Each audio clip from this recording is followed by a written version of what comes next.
There he is, the man of the hour.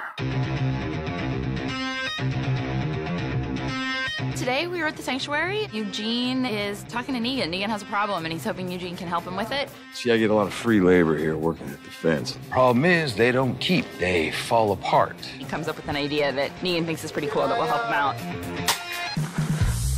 Story-wise, it's really important because it's the circumstance with which Eugene demonstrates his ingenuity. But from a spectacle standpoint, this is something we wanted to be disgusting. That hole is coming out of your mouth. We really wanted to see that the integrity of this particular walker has been compromised. So Greg and Scott came up with this amazing plan to have a walker disintegrate one of our eyes.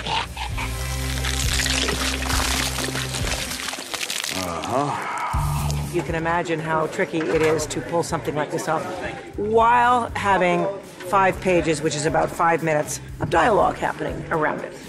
So, Dr. Smarty Pants, how do we keep them on their feet?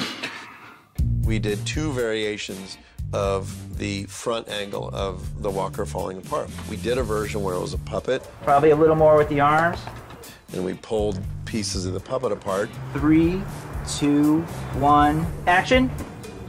Here we can take control of the puppet pieces, and if we need to warp them or animate them, we have them as separate elements.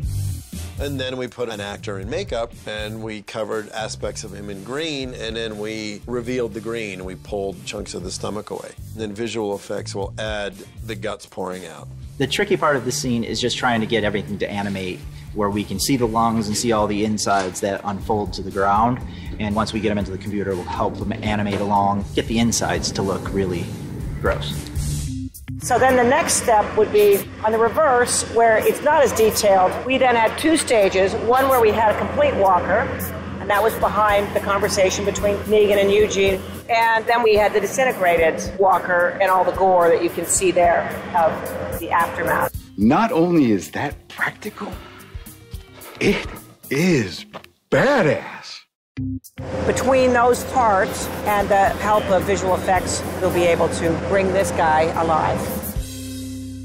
We've made up MA here, and we'll digitally take her eyes and place them into there so that as the walker's moving around, you get a little bit of life in the eyes, little bits and pieces of eye twitches, the nuances of a little bit of a brow move, so it's not a dead stare.